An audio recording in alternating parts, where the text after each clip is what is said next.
So today's guest needs no introduction. If you're in Hammond, this is Mr. Ed Hoover. He started in the auto parts business, but then became kind of a real estate mogul locally. And I've looked up to him as a mentor and friend, and plenty of people have learned a lot from in Hammond. And so we're here today to talk to Mr. Ed about just kind of his life and how he got started and the advice. If you know Mr. Ed, you know he likes to give some good advice. But we're going to get some of that advice today for our listeners. Thank you so much, Mr. Ed, for joining us today in this podcast.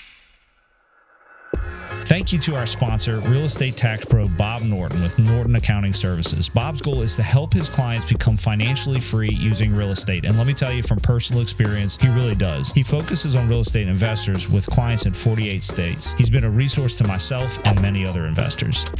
So, my pleasure. Hey, I'm humbled that you even asked me, babe. Well, that's grateful to be here. Well, I'm grateful to have you. And I'm just grateful for our friendship as well. So when did your entrepreneurial journey begin? Like, where'd you get started? And start as far back as you want, 1963, I graduated Ponchatoula High School. Okay. I didn't go to college. All I knew is we were supposed to go to work. So I went, got a job in Kenner, delivery boy for an auto parts store. So I was a delivery boy 6 days a week back in 63 and delivering auto parts. Like, see these guys driving around now. And so I went from Ponchatoula to Kenner 6 days a week. Wow. In fact, my salary was $51 a week. Okay. A week. Yeah. And commuting. And commuting on top of that. And how much was gas back then? Do you remember? 26 cents a gallon. 26 cents a gallon. Wow. And then in 64, my wife, Peggy, she was a Charbonnet. I married her in 64. Be married 61 years this year. Congratulations. That's awesome. And I still was in the auto parts business. And like I said, it was a long commute, but I didn't realize it because all I knew, you get up, you go to work, you go home. You get up, you go to work, you go home. And then I took over manager of that store when I was probably 2 years later. And from there, it just evolved. Yeah. Then I went to a warehouse in New Orleans when I was like 23. I was president of an automotive warehouse, which didn't know anything about wholesale warehouse and selling all the parts stores. Okay.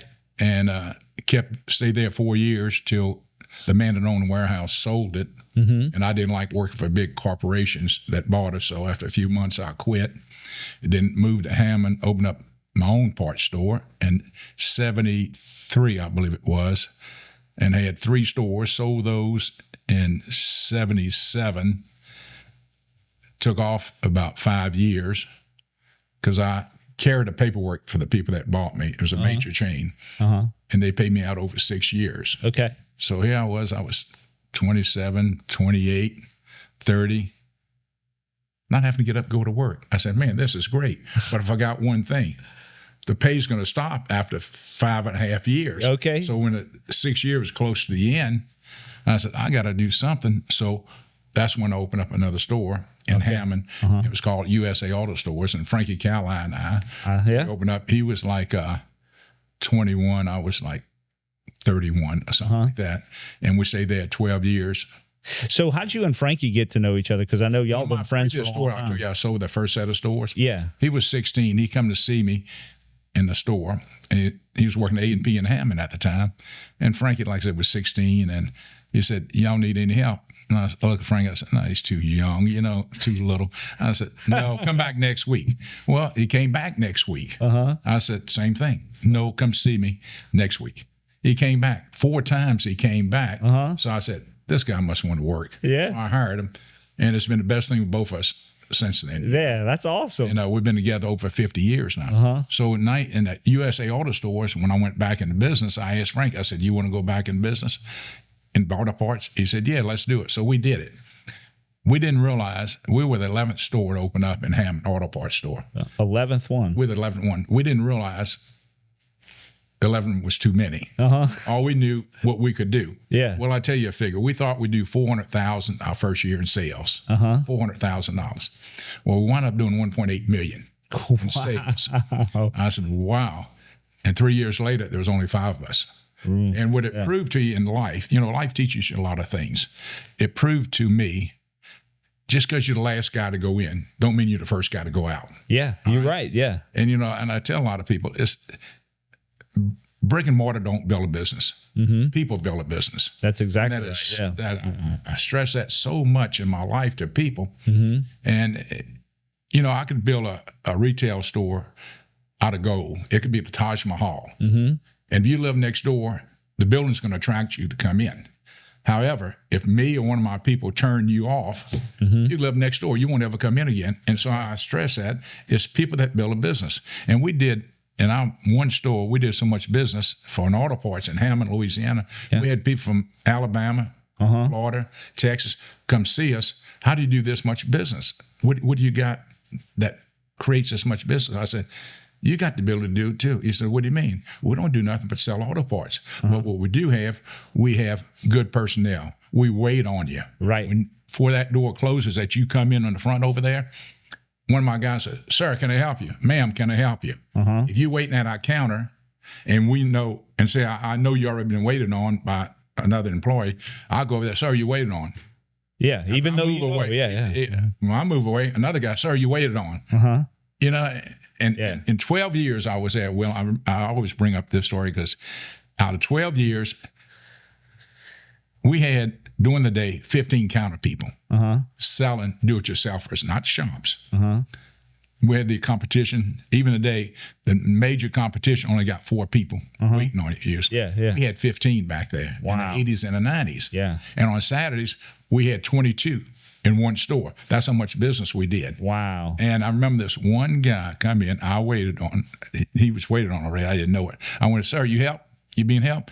Yes. And let me tell you this. If one more person asks me, can they help me? I'm turn around, I'm going to walk out this store. Well, I said, man, I never had anybody tell me. Yeah, that's not a bad problem. So I said, wait, sir. So I took a piece of paper I had on the counter, a pencil. Just hold this sign up and nobody will ask you again. It says, I've been helped. I've been helped. It's a true story. And we won them over by that. Yeah. But, sure, can you please all the people? No. No. And like the old saying, I cannot give you the formula for success. I can only give you the formula for failure. And that's try to please everyone. Yeah. You're not going to do it in any business, in politics, anything, all right? So then we kept. So you like the Chick-fil-A of auto parts at this point? No, I think we were better than Chick-fil-A. Okay. Because when you go in Chick-fil-A, you buying something you can eat. When you go in an auto parts store today, you buying something you can't eat. Yeah. And everybody goes in an auto parts store, basically got a problem. That's true. Chick-fil-A, they just hungry. Yeah. So I think we did it better than Chick-fil-A. Yeah, no, you got to make people happy when they got a problem is harder than to make people happy just when they get something to eat. 30 years later since we've been out of it, we still, Frankie and I, my son both, we get people every now and then, man, nobody had service better than you guys did. Yeah. And we still honored hearing that from people on the street. I bet you are honored. These people are like 50, 60, 70 years old today, all right? Yeah. So, no, it was a good venue for us, and we always made a good living in auto parts. Even though we only got open 6 days a week, we never open on Sunday.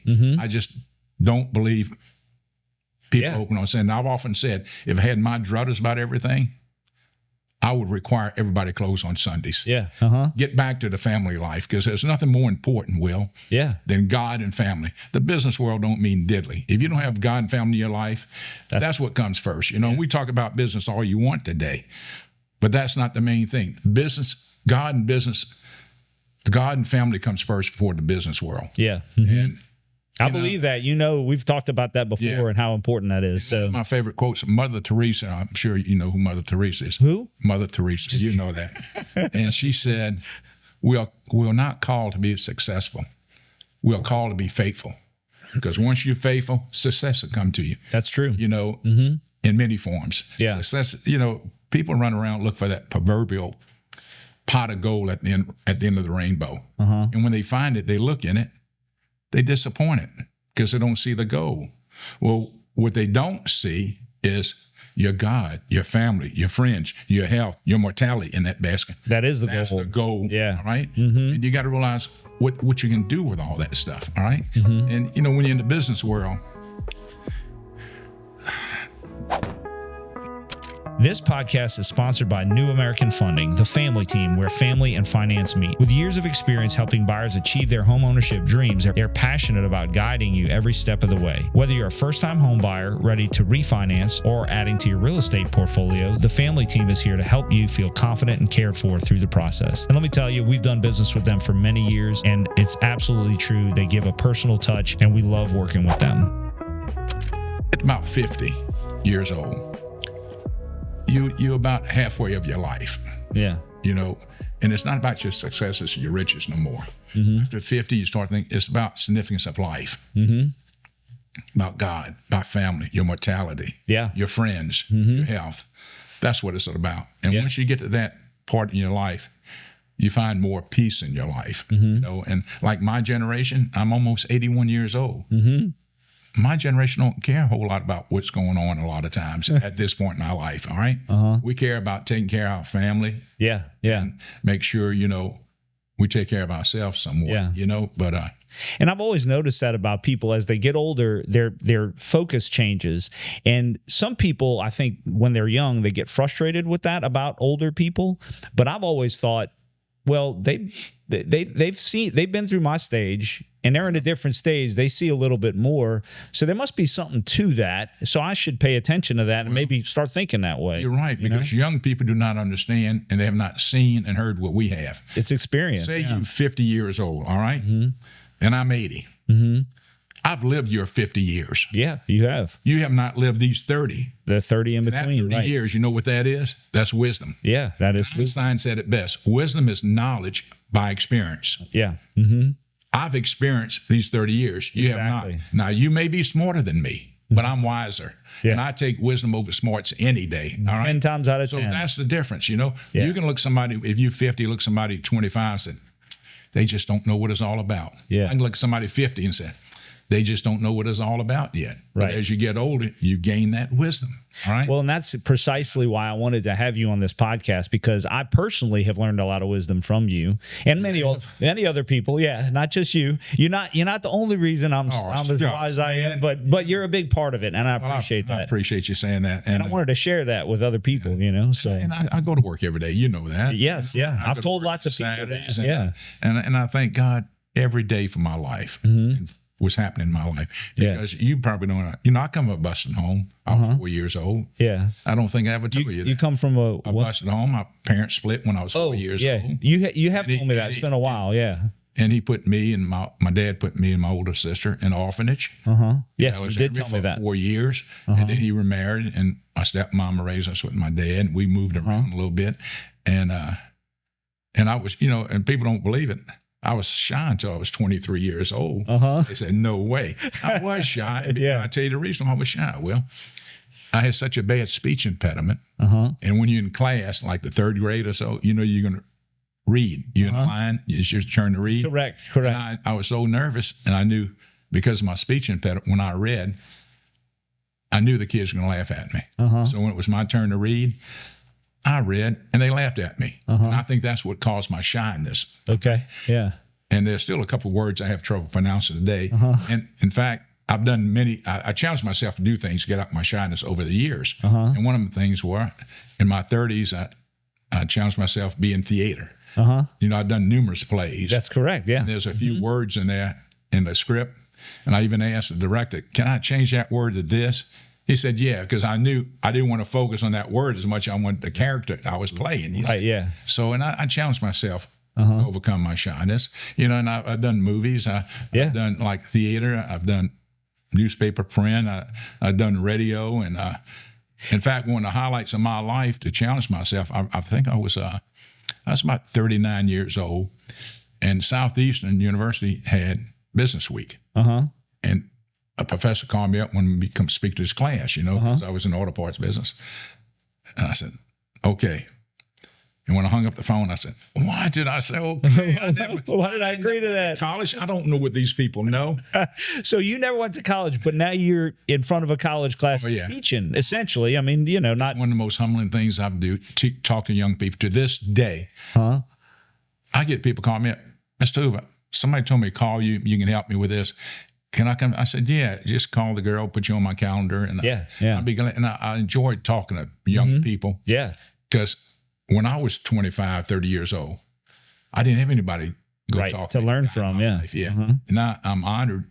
People didn't even want to hear what I got to say, you know? Yeah. Well, we don't always want to hear what you have to say. But you said entrepreneur. Well, I'm going to tell you, I don't even know how to spell the word entrepreneur, you know? But it's a hard word, but you probably don't either. All right? Yeah, I've so tried, anyway, but to be asked to go speak to college classes, and I've learned so much from these kids, you know? And sometimes I go away disappointed because I see and hear a lot of them not getting the education they need to cope in the real world out here. They can get that diploma and they think they can get out here and make $100,000 their first year. It don't work. I said, it ain't going to happen. And it won't. And I'm going to be realistic with them, you know? And even after I speak that class, I get 8 or 10 just hang around and ask me this, ask me that. Talk a little bit after. I probably got over 1,000 thank you notes from students over the years. That's awesome. Some of them make you get misty-eyed what they say. Oh, how I needed to hear this. You remind me of my grandfather. Never my dad, always my grandfather, you know? So, but it's just such a humbling experience for me. And again, I thank God every day I'm in this position I am in my life. And I even tell people, if I would die today and God would talk to me and say, Ed, I'm not ready for you. I'm going to send you back down. What you want me to change? I would not want to change a thing in my life what happened to me. Not a thing. Not the good, the bad, or the ugly. Wow. I'm happy with my life. You know, I got married young. I was 19. Wife was 18. We had 2 kids. We got 8 grandkids now. And God, just I think why people can't be happy in life. And today is so hard. A lot of people aren't happy. And I believe they don't know why they're not happy. That's true. Because I think they probably have to make so many decisions during a day, which is unnecessary. You just make a decision and you go with it, but you make the same decision every day. You get bored and you get down, you get depressed, and there's no need for it. You know, again, another old saying, you know, if you're depressed, you're living in the past. If you're anxious, you're living in the future. If you're at peace, you're living in the present. And see, that's good. I'm in the present.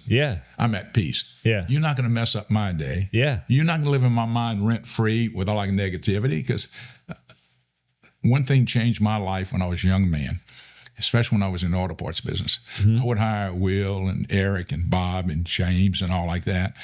And Will said, well, I got to take off Saturday, boss. I got to go take my wife to the doctor. I said, that's our busiest day. Well, I need you. Well, why come your dad can't take? Why come my brother can't take her? I need you here. I was trying to make everybody Ed Hoovers. Right. And I was frustrated. Right? Until I read this little paper I got. I might have showed it to you one day. I've been on my desk for over 40 years. I think, Number one, I have a copy of it, accept people in life as they are, not the way you think they should be. So once I read that, I'm trying to make everybody Ed Hoovers. They're not going to be Ed Hoovers or Frankie Gallies or Steve Hoovers. You know, so once you accept them they are, you find more peace in your life.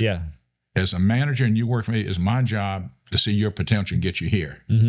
If I put you up this level and you fail, well, you didn't fail. I fail because I should never put you up that level. I should have better management and know what level you should be at. But once you accept people as they are, you know, a lot of things don't bother you anymore. And you, even with a guy that is somewhat ugly to you, you know what I mean? And you can go out there and say, I met Ed Hoover. Man, he's no good. I met Ed Hoover, your mom. I met Ed Hoover, your dad. All negativity you tell them. Why you do that? Or why do people do things like that with people they don't like? Because that person is living rent-free in your mind. That's right. Why let them live rent-free in your mind? Just accept him as he is. Right. Let him. So-and-so. And forget him, all right? You can't, And I preach this a lot to a lot of college kids. You know, and you've told me that a lot because I do that. Well, then you got to learn to control your mind. I know. And these college kids, you know, they're so hungry for real world experience out there. You know, now you're going to be, and not bashing accountants or bankers or insurance guy. And I'm telling you what I hear from these college kids. Oh, I went to listen to this insurance guy. I almost fell asleep in class. He said, I couldn't go to sleep while you were speaking because, you are bang, bang, bang. Right, yeah. And they want to learn so much. Oh, yeah. Let me tell you, I talked to a communications class at Southeastern a couple of years ago. So I walked into class, about 40, 50 kids in that, and young people in there. So I walked in and said, "Good afternoon, everyone." Not one spoke up. So I told the professor, lead me to the front. I said, "I'm sorry, professor. I must be in the wrong classroom." "Why, Mr. Hoover?" I said, "I'm supposed to speak to a communications class, and nobody spoke Communications. up." Yeah. She said, "This is it." I said, "Oh, is it?" And they heard this. So I said, "Well, let me tell you what I'm going to do, class. I'm going to forget I even walked in here, and I want you to forget I even walked in here. I'm going to go back out that door, and I come back in, and we're going to try that again." So I did. I went back out the door, and I got their attention right away. I come, "Good afternoon." Over half of them said, "Hello, good afternoon." I said, "Let me tell you why that's important. I own my own business, maybe 2, maybe 20 businesses. I may be here today to fill a void in my company that paid $200,000 a year. Every one of you failed because you didn't speak up. If one of you would have spoke up, I would have remembered you. All right? Yeah. I got their attention. All right. And I've used this scenario. Shakespeare said, "The whole world's a stage." You always being watched. You don't know who's watching. So you don't know. I was watching. I might have needed. Of course, I'm not paying nobody $200,000. I want to look. Right. I'm trying to make a point with them. Right. So I told them, "This is why you speak up. Let's pretend you in this classroom here by yourself in the middle of this classroom, and you got 100 barking dogs barking at you, and you got one nipping at your heel. Which one are you going to remember? The one nipping. Yeah. Well, you got to be that nipping dog in life in a positive way. Right, yeah. To let people recognize. I've talked to bank tellers. I talked to other people in positions like that. And especially bank tellers, they said, "Next." Yeah. They do this and that. I said, "You know the opportunity you got?" I tell some of these tellers. Who goes in the bank makes deposits? The owners of business. Right. CEOs of companies, president of companies. If you got the right attitude, he says, "Sir, how you doing? Can I help you? I'll take you over here." Right. He might give you a call and say, "Look, we're always looking for good people." Right. But if you said, "Next," Yeah. you missed the opportunity. Every day you're an interviewer. You're right. The world's a The stage. whole world's a stage, baby. You have to speak up in life. And believe me, I was shy, I told you. If Peg and I go to a restaurant today, say we leave, and I see a couple at a table there, and their eyes meet my eyes. I say, "How you doing, sir?" "Hey, ma'am, how you doing?" I go out. You can hear sometimes when they'll go by, "Who was that?" "I don't know. I thought you knew him." I speak to almost everybody if they look at me, all right? And it's fun, and I appreciate people. And you'd be surprised how many emails I get from some of the students saying, "Mr. Hoover, I did this. Man, this is fun." And every now and then I meet one of the students I talked to 20, 30 years ago. They said, "Are you Mr. Hoover?" I said, "Yeah, why?" He said, "You came and spoke to my class Southeastern." I said, "I did." He said, "Yeah, I still got your little push the right buttons Yeah. thing. Push the right buttons. That's hanging what on I my have. refrigerator Yeah. on the mirror." And he said, "It made a difference in my life." And it once makes you misty-eyed. Now, let me tell you another. I'm always trying to teach people. No, you are. Not know that I know. Listen, and I hope our listeners are picking up on a lot of these lessons, because some of the questions I had, I'm not asking because it was to get this kind of stuff. I didn't even have to ask you the questions. You just I had pouring it out of you. If you call my office, say, "Can I speak to Ed? Can I speak to Mr. Hoover? Can I speak to Mr. Ed?" They don't ask who's calling. Nobody screens nobody's calls in my office. It's just, goes against my nerve. All right? Yeah. So they put, the girl said, "Mr. Hoover, you got to call on one." I pick up. "All right, Ed, how you doing?" "Well, I knew it was a solicitation call." Right. And I said, "What can I do for you?" "Well," and they told me what it was. I said, "Let me tell you something, young man. How old are you?" 26. Now, I'm about 75 at the time. I said, "Let me tell you something. Do you know me? Have you ever met me?" "No, I hadn't." Wait, is this story about me? No. So this guy, this did happen. It with came me. out of Colorado, Denver. Okay, right? gotcha. So I said, "So you don't know me. What can I do for you?" And he wants to sell me a service or a product. I said, "Let me be the goat in your life if it'll make you a better person, all right?" And of course, I got this tone now. I said, if you want to be more successful in life than you are, why don't you try using the word Mr. or Mrs. when you call somebody you don't know? Because if you want to get in my generation's wallet, you're not going to do it. By calling somebody our first name, you didn't build a friendship or a bond with us. You built a wall. So why don't you try that one day? And he said, yes, sir. Yes, sir. So I told him what I thought about it.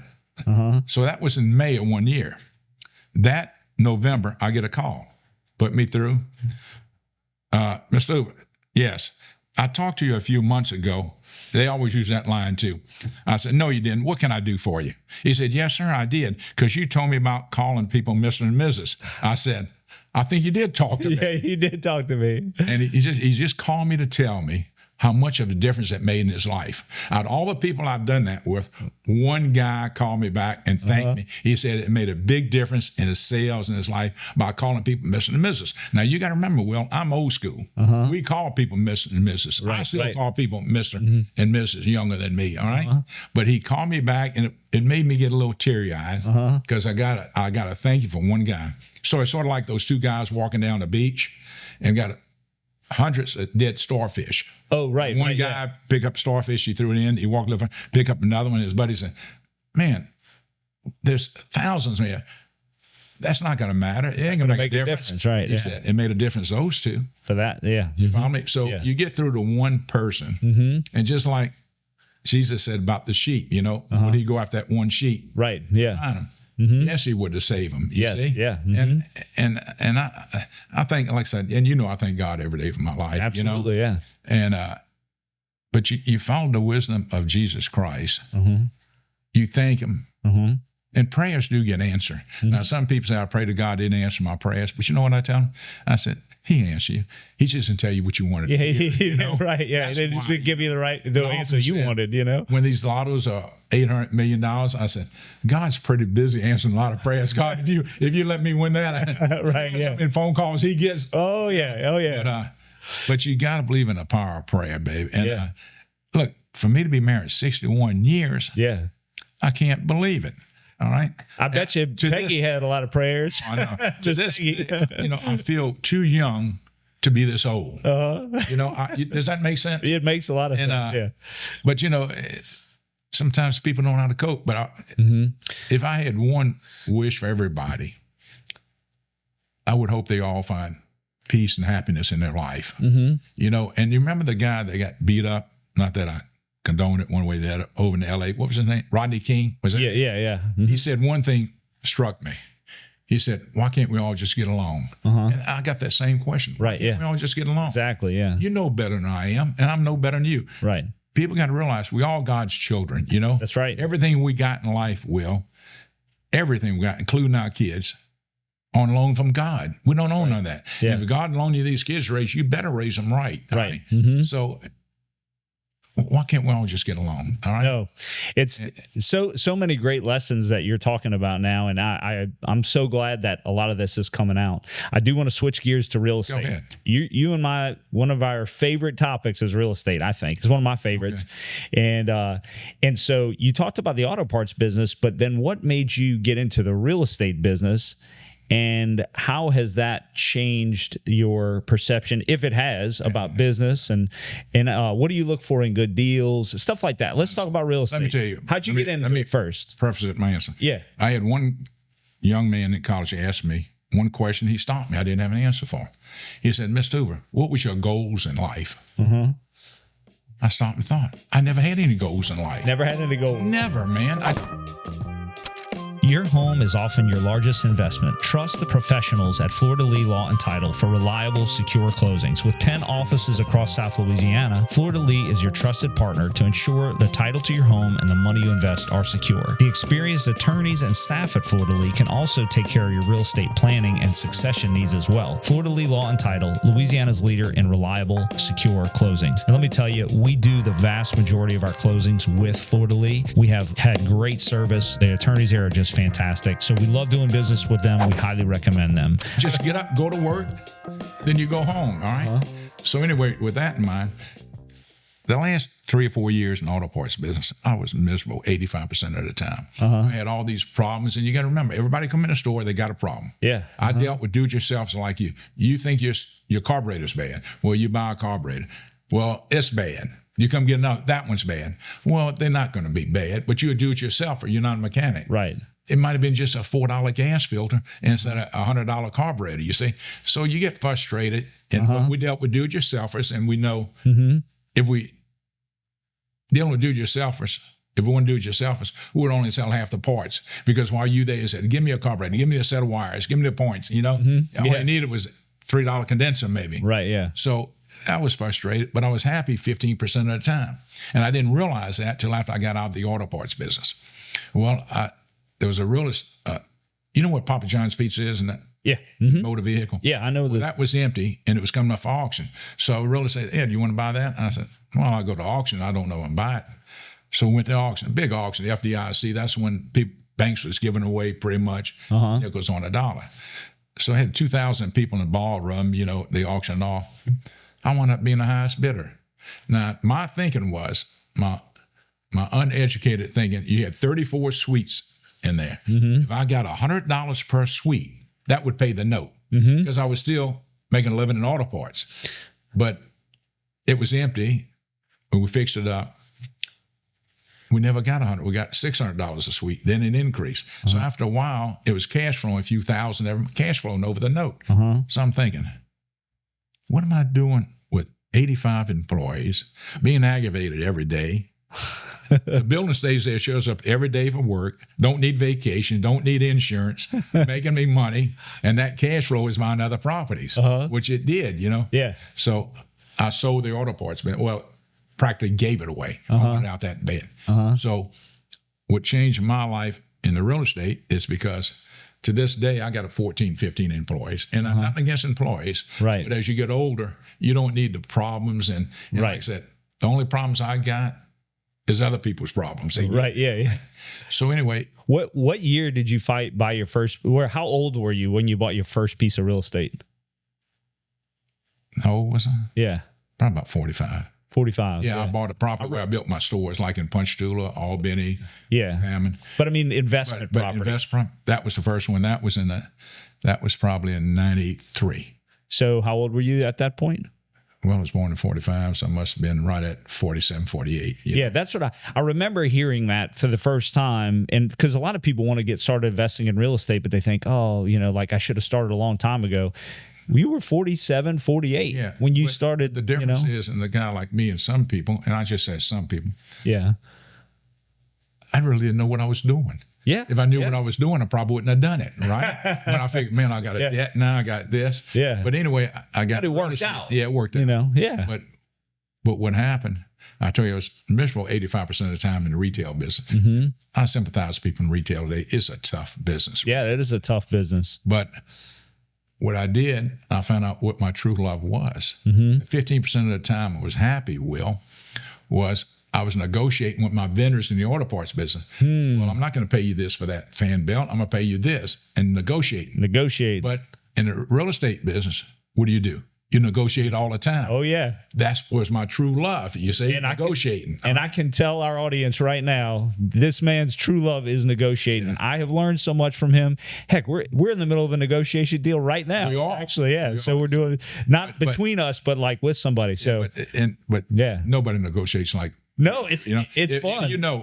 If I got he truly enjoys it. It's like a game. If we get close to a deal and the buyer's not moving and the seller's not moving, you know what I do, right? I do know what I do. You flip a coin. I flip a coin. Flip a coin. He said, what do you mean? I said, we flip. You win, you pay me this, you don't, or I draw a high card. Yeah. You know. Or you talk about a horseshoe. A deal can be made. Yeah. A deal can be made. All the people got to communicate with each other, right? Right. If it don't get made, there's other properties out there. Right, yeah. You don't have to buy my property. I don't have to sell it. But we're still going to eat every day, you know? That's right. So what's a real estate decision that you're especially proud of? Like one that you're like, man, this one was a great decision. Probably the biggest one at that time, for quite a few years, we went and looked. No, you know where Home Depot is by west of the airport in that big building? The old Eckers warehouse. It's 200-something thousand square feet. Well, 20 years ago, we went and looked at it. They could build super collider magnets out there. The government was. Okay. They shut the program down. So they had a big warehouse out there. And things weren't selling. Well, I don't want to sound braggadocious, but it was a multi-million-dollar building. I never bought a multi-million-dollar building. All right? I didn't know if I could get the money to buy it. So I went and looked at that with Steve and show you how from the mouth's a babe. Now, Steve was about 20-something years old. Man, and the building was beautiful, clean. And I said, Steve, that's out of our league. He said, no, it's not, Dad. Now, he told me it wasn't out of our league. Now, what does he know, right? Right. So I started negotiating on it. I got it. Then less than a month after I got it, Home Depot come knocking on our door. They want to lease it.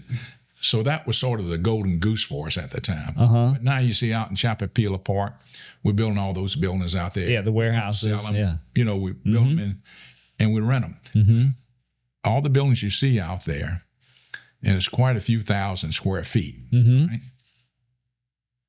Let's just say there's 1 million square feet of buildings out there total. You know how many was built to suit? One.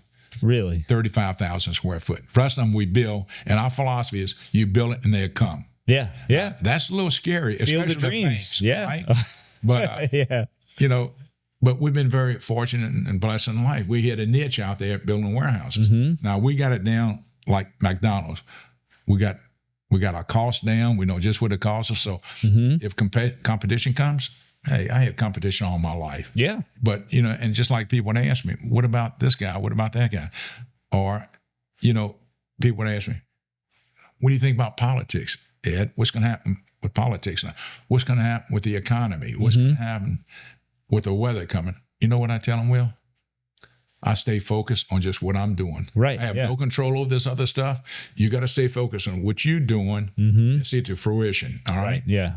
And like you said, a lot of people don't go in the business world because they're scared of failure. Do you know what part of failure they're scared of?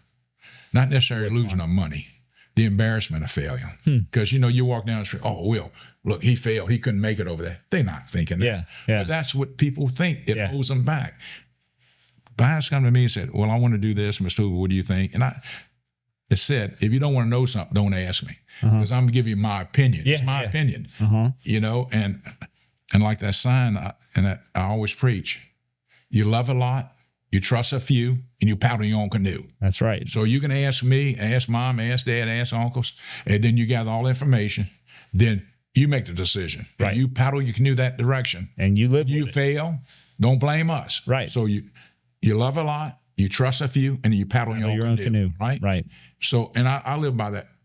Yeah. Too, yeah. right? You've told me that dozens of times, actually. And how do you know? But talking about building, that was right. That was a rule of the now right there. All right. Well, and to me, you didn't worry. Like you thought that's bigger than I can do, but it took your son speaking that wisdom to you to say, hey, no, it's not. No, I said, that's out of our league. He said, no, it's not. But see, you just use a word, and I catch it all the time with somebody, worry. I advocate, even the college kids, they use the word worry, pressure, stress. Yeah. Well, again, Ed Hoover's thought process on that, it's only pressure and stress if you can't handle it. That's right. If you work for me, Will, and you said, boss, I got to get this out, I'm in a lot of pressure to get it out. I said, Will, don't ever use that word again with me. Can you handle it? Yes. Well, then that's not pressure. Yeah. You do the best you can today, and what you can't do, you finish tomorrow. That's right. But they use the word pressure and stress, and they use the word worry. It says in the Bible, worrying does not add a day to your life. That's right. Now, if you get the faith of a mustard seed, you got to believe that. All right? You'll never hear me use the word worry because that's why I catch it so easy. Yeah. I tell people, use a word that's less harsh. Yeah. Say, I have some concerns. That's a less harsh word, right? So, you know, that's the way this mind thinks. So, and that's why I picked up when you said worry, all right? Yeah. But life is not that complicated, you know? Well, somebody told me once a diamond is just a lump of coal that made good under pressure.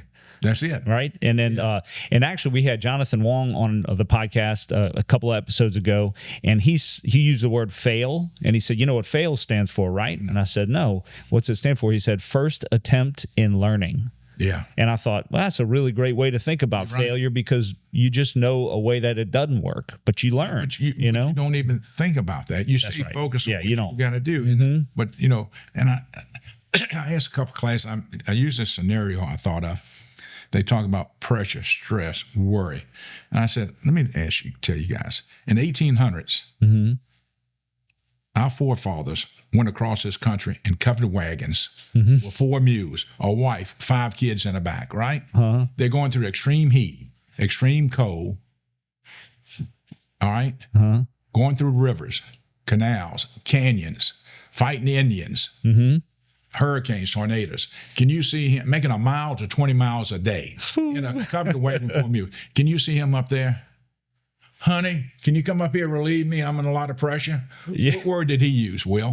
What word did he use? Pressure. No, he didn't. Oh, no, he did, yeah. No, you know what he thought? What's that? This is life. Yeah, I got to do He it. didn't say I'm under pressure. He said, he thought this is life. He kept going forward. And the good thing he did, we wouldn't be where we are. That's right. So you see, you got to eliminate those words from your vocabulary. Yeah. Pressure, stress, and worry. And if you got a strong faith. Yeah. So I'm glad that we're getting this conversation out, because I think there's a lot of perception about Ed Hoover, the Ed Hoover in the community, that sometimes is incorrect. So I know. I hear all that. What do you think people get most wrong about Ed Hoover? What do you think of that? That I created the sushi roll at Kate Street. That is your claim to fame. I know. Hey, no matter. Ed Hoover roll is a very good roll, by the way. Any buildings we build, whatever, my legacy is going to be, I know that guy. Oh, he had the sushi roll. The sushi roll. I'll know I've arrived when I have the Will Frederick roll. Okay, that's a pretty big deal. Ask you a question. No. You know, I know, but I heard this old saying too, and it's so true in life, especially as you get older. The tallest tree gets most of the wind. People think you're a tall tree in life, or you got this, you got that, or they believe you got all that. You're a tall tree, and it gets most of the wind. So they try to bend or break you. I understand people. Yeah. It don't bother me like it used to when I was 40. All right. I know what I am, you know, and like I said, the people that know me, when they hear negativity about me, the people that know me, they know better. Yeah. And the ones that don't know me, they don't really care. Yeah. So it just bounces off. Yeah. I'm happy in life at my age. Nothing you can do, anybody can do, is spoil that for me. All right? Yeah. Yeah. I got a beautiful wife. We're best friends. I got great grandkids, like I said. I got God on my side. I thank him every day for my life. He doesn't always do everything I want him to do, but again, you know, he's God. He's God. What do you do? So, but I'm happy in general, and I'm happiest when I'm helping people. Yeah. Whether you believe it or not, I believe that. I'm happiest when I'm helping people. I get people in the calls, don't even know them, like I said. Yeah. You know, what do you think about this? Yeah. Why me? I had a young man 3 years ago. He's about your age. He said something about a piece of property that was available, had been on the market for a while. He said, I just want to pick your brain. Somebody told me to ask you about it. He said, they asking this for it. I said, well, I know what they've been asking for it. I'm familiar with it. He said, do you think it's a good deal? And I said, let me tell you this. Preface my answer like this. If it was a good deal, don't you think I might own it already? He said, I never thought about that. I said, it may be a good deal for you, but I'm an investor. Right, right. I don't want to buy it for, say, $4 square foot. I want to buy it for $2 and sell it for $4. Right. So if you're a user for it, it may be a good deal. Yep. For me, it's not a good deal. And that's the way, because I don't want to take the wind out of somebody's sails. I don't want to bust somebody's balloon. Yeah. But in life, you got an idea, just go with it, man. Yeah. Just like Nike says, just do it. Well, and that's another thing I've learned from you is that good deals are very subjective. So a good deal to you is going to look different, because you sold me a warehouse one time. I don't know if you remember this story with Paul Soche. Remember the Kentwood warehouse? You made money on me too, didn't you? We did. And so, I'm glad. We go into that whole story in another podcast episode. So if y'all want to hear the whole story, look it up. But it was also like, there was a question in my mind of like, should I buy this? Why is Ed selling this? You know, am I about to get taken advantage of? And you sat me down and explained, no, this is just not my primary thing anymore. We don't do this anymore. We're not doing that, but you can do that and you can be successful at it. And sure enough, I was. It was one of the best advice I've ever received from you. Hardest thing I got to convince people. Yeah. Sometimes the truth It's not believable. Yeah, I got rid of my mini warehouse years ago. I remember I almost bought. I tried to buy them. I should have bought them. I made in 10 months over $1 million. $1 million, but you didn't buy them. I know.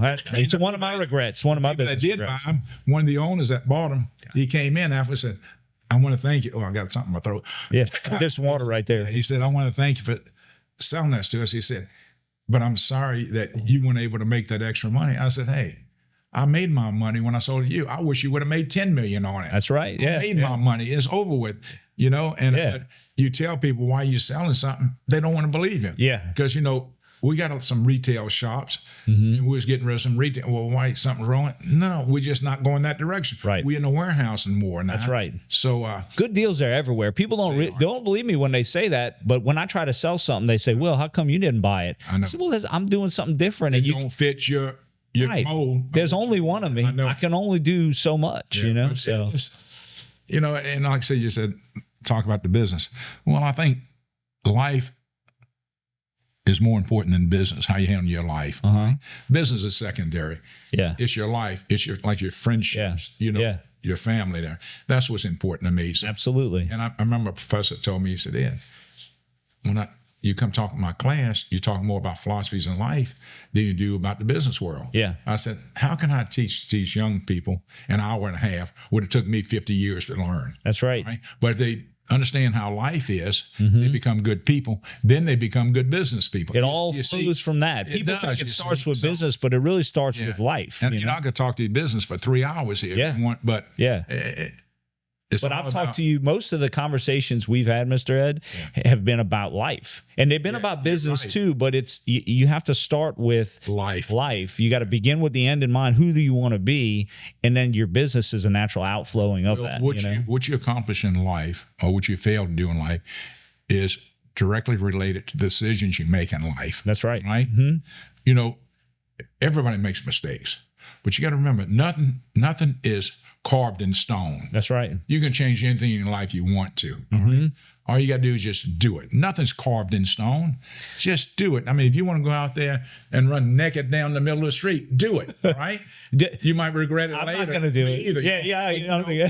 Just enjoy life because this is the only life you got. That's right. And like somebody once said, you got to be yourself. And you know why?